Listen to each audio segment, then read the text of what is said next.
শুরু যেহেতু করেছিলাম শেষ তো করতেই হবে। আমার বার্থডে ভ্যাকেশনের শুরুটা আপনারা সবাই দেখেছেন, প্রথম দিন দ্বিতীয় দিন। তো শেষের দিন কি করলাম, মানে থার্ড ডে, সেটা নিয়ে চলে এসেছি। আপনারা আমার এই ভ্যাকেশনের ডে 3-র প্রথম পার্টটা দেখেছেন, আমি এবার চলে এসেছি লাস্ট পার্টটা নিয়ে। আসসালামু আলাইকুম সবাইকে, আমি ফারজানা লোপা। হোটেলের এই সুন্দর দেয়ালটার সামনে আমি কিছু সুন্দর সুন্দর ছবি তুলে নিলাম। এরপর আমরা লবিতে ব্যাগ রেখে বেরিয়ে পড়লাম, আর মহসিনের হাতে আমি আমার ব্যাগটা ধরিয়ে দিয়েছি। এখন হচ্ছে শুধু আমাদের এদিক ওদিক ঘোরাঘুরির পালা।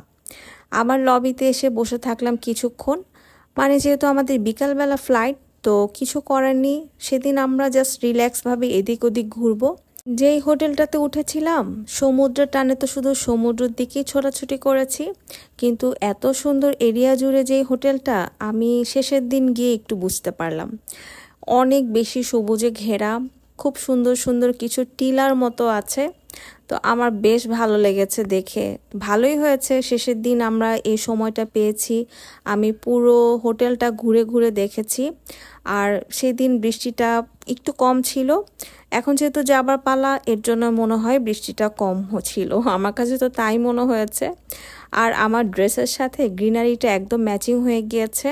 আমি একটা আরামদায়ক কোয়ার্ড সেট পরে নিয়েছি এবং এটা পরেই আমি রওনা দিব, তো এর জন্য আমি ঠিক এটাই চুজ করেছি। আমি দুইটা বিড়াল দেখতে পেয়েছি, আমি যদিও বিড়াল ভয় পাই, তারপরেও আমি গিয়ে কাছে গিয়ে দেখছিলাম। এরপর আমরা সমুদ্রের দিকে গেলাম, কারণ আমরা এখন যেহেতু এদিক ওদিক ছোটাছুটি করছি, তো ভাবলাম যে এখন একটু সমুদ্রের সামনে যাই, শেষমেশ একটু বসে থাকি। আমার এত সমুদ্র পছন্দ, মানে আমি যতবারই যাই আমার যেন মনই ভরে না। তো বারবার কেন জানি সমুদ্রের সামনে যেতেই ভালো লাগে। আর এই যে সময়টা পার করি আমরা দুজন মিলে একসাথে বসে বসে সমুদ্র দেখা, এটা আমার কাছে একটা বেস্ট পার্ট মনে হয় কক্সবাজার ট্রিপের। যখন আমরা হাজব্যান্ড ওয়াইফ দুজন একসাথে যাই, দুজন মিলে কথা বলছি, গল্প করছিলাম, বসেছিলাম, এবং আশেপাশের মানুষজন কি করছে, সমুদ্রর সামনে মানুষজন কি করছে তা দেখছিলাম, ভালোই লাগছিল। একটু খালি খালি ছিল কেন জানি, হঠাৎ করে মনে হলো যে একটু কফি পান করি। অনেকক্ষণ হয়েছে কোনো কিছু পান করছি না, খাচ্ছি না, সেই যে আমরা সকালে ব্রেকফাস্ট করেছি। তো এরপর আমরা আবার হোটেলের দিকে ফিরে আসলাম, কারণ হঠাৎ করে বৃষ্টি শুরু হয়ে গেল। এরপর এই যে এই এরিয়াটা ঘুরে ঘুরে আমরা এখন যাচ্ছি চা পান করতে। ক্যাফেটেরিয়াতে গিয়ে বসলাম, ভাবলাম যে একটু সময় এখানে কাটাই, তো দুজনে 2 কাপ চা নিলাম। আমি তো সারাক্ষণ কফি পান করে গিয়েছি, তো একটু চাও পান করলাম। এরপর বেরিয়ে পড়লাম একদম বৃষ্টি ভেজা রাস্তা দিয়ে, বৃষ্টিও পড়ছিল, আমরা দুজন রিকশায় হুড তুলে এরপর চলে গেলাম একটু শপিং করতে। আগের বারে যে ব্লগে আমি দেখিয়েছিলাম জুতাটা, যে দামাদামি করে আমি পারছিলাম না, পরে গিয়ে আমি এটা নিয়েছি। এরপর এক এক করে কয়েকটা জুতা আমি নিয়েছি। এগুলো যে কবে আপনাদেরকে আমি পায়ে পরে দেখাবো, আমার পাটা ঠিক হওয়ার অপেক্ষায় আমি আছি, কারণ এগুলো না আমি এখনও আনপ্যাকিংই করিনি। যেহেতু এখন আপনাদেরকে ভয়েস ওভার দিয়ে আমি ব্লগটা শেয়ার করছি, তাই এই কথাটা বললাম। তো শপিং শেষ করে বৃষ্টি ভেজা রাস্তা ধরে আমরা হাঁটছি, আমাদের হাতে বেশি টাইমও নেই, তো আমরা ভাবলাম দুপুরের খাওয়াটা আমরা শেষ করে নিই। হাড়িবাড়ি নামের একটি হোটেলে আমরা ঢুকে গেলাম। বিশ্বাস করুন, এই হোটেলে আমি একটি ভর্তা খেয়েছি, আমার কাছে মনে হয়েছে কক্সবাজারের সবচেয়ে মজার ভর্তা এইটা ছিল। আমি কম ভর্তা খাইনি কক্সবাজার গিয়ে, এত বেশি মজা ছিল। একটা মিক্সড মাছের ভর্তা ছিল। আমি আমার গ্যাস্ট্রিক ভুলে আমি পুরো ভর্তাটা দিয়ে ভাত খেয়েছি, আলহামদুলিল্লাহ অনেক বেশি মজা ছিল। এটা সিগাল হোটেলের সামনেই একটি হোটেলে ছিল, হাড়িবাড়ি নামের। তো খাওয়া দাওয়া শেষ করে আমরা আবারও হোটেলের দিকেই চলে আসলাম, কারণ এখানেই তো আমাদের ব্যাগ সব কিছু, আর হোটেল থেকে আমাদেরকে এয়ারপোর্টে ড্রপ করে আসবে। তো এই কারণে বারবার আমাদের হোটেলে ঢোকা বের হওয়া। আমাদেরকে জানালো আমাদের গাড়ি চলে এসেছে। তো এখন ফাইনালি আমরা ব্যাগ সব কিছু নিয়ে সুন্দর করে আল্লাহ নাম করে গাড়িতে উঠবো। সব কিছু দেখে নিচ্ছিলাম। সুন্দর এই দেয়ালটা মনে থাকবে আমার, আমি অনেক সুন্দর সুন্দর ছবি তুলেছি দেয়ালের সামনে। তো আমরা গাড়িতে উঠে গেলাম, এখন হচ্ছে একদম এয়ারপোর্টে যাওয়ার জন্য আমরা রেডি। তো ফাইনালি কক্সবাজার থেকে এয়ারপোর্টের উদ্দেশ্যে রওনা দিয়ে দিলাম।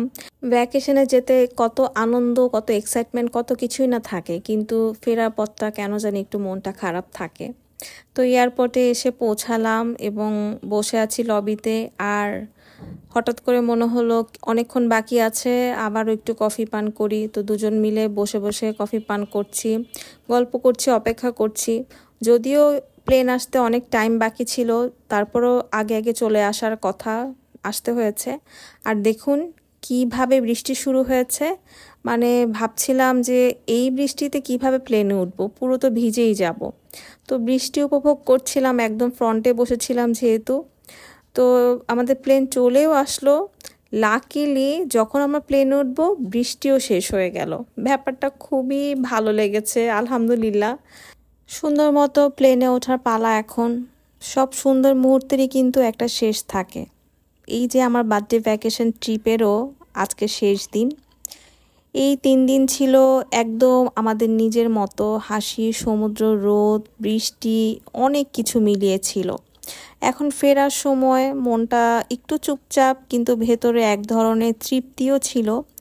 কারণ এই ট্রিপটা শুধু আমার ভ্যাকেশন ছিল না, এটা ছিল আমার জন্য একটি রিফ্রেশ বোতাম, নিজের জন্য একটি উপহার হাজবেন্ড থেকে পাওয়া। আলহামদুলিল্লাহ সব কিছুর জন্য আমি কৃতজ্ঞ।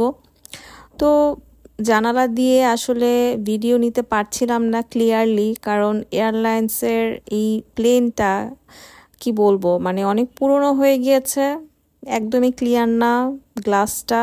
তো একটু মনটা খারাপ হয়েছে, সুন্দর একটা ভিউ নিতে পারতাম। আবারও দেখলাম নাস্তায় দিল, তো নাস্তায় এনজয় করছি। আর বিকেলবেলা যেহেতু আমরা রওনা দিয়েছি, একদম আকাশের উপরে সূর্যটা দেখছিলাম, এত বেশি ভালো লাগছিল। ওই যে বললাম না, গ্লাসটা যদি একটু ক্লিন থাকতো তাহলে যে কি সুন্দর একটা ভিউ দেখতে পেতাম। তারপরও আমি তাকিয়েই ছিলাম সূর্যটার দিকে, কারণ এত উপর থেকে সূর্যটা দেখতে পাওয়া, এটাও যেন আমার কাছে একটা পাওয়ার মতো ছিল। আমরা ঢাকার দিকে চলে এসেছি, উপর থেকে দেখছি ঢাকা শহর, বেশ ভালো লাগছিল। এরপর এই যে বড় বড় প্লেনগুলো দেখে আমরা এখন আসলে আমাদেরকে বাসে করে নিয়ে যাওয়া হচ্ছে। আমরা একটু পর ব্যাগ কালেক্ট করব। তো এই সুন্দর স্মৃতিময় এই মোমেন্টটা আমি ক্যাপচার করে নিচ্ছিলাম, আর বড় বড় প্লেনগুলো দেখছিলাম। ইনশাল্লাহ আল্লাহ যদি চায় একদিন এত বড় প্লেনে করে আমরা অন্য কোথাও ঘুরতে যাব, সবাই দোয়া রাখবেন। এরপর ব্যাগের অপেক্ষা, ব্যাগগুলো কালেক্ট করলাম। আমি যে পরিমাণের ব্যাগ নিয়ে গিয়েছিলাম, যাই হোক ফাইনালি আমরা বাসার উদ্দেশ্যে রওনা দিয়ে দিয়েছি। আলহামদুলিল্লাহ আমরা বাসায় এসে পৌঁছেছি। এই যে আমার বার্থডে বেলুনগুলো দেখুন কি অবস্থা হয়েছে, নেতিয়ে গিয়েছে। তারপরও এগুলো দেখে বেশ ভালো লাগছিল যে আমি বার্থডে ভ্যাকেশনে গিয়েছি, একটা বার্থডে ভাইব ছিল। এরপর এই ব্যাগগুলো রাখতে গিয়ে মনে হলো, ও মাই গড, এখন এগুলো আমাকে নিয়ে বসতে হবে। এগুলো কোনো মতে রেখে এই বার্থডে ভ্যাকেশনের ব্লগটা শেষ করছি। সবাই ভালো থাকবেন।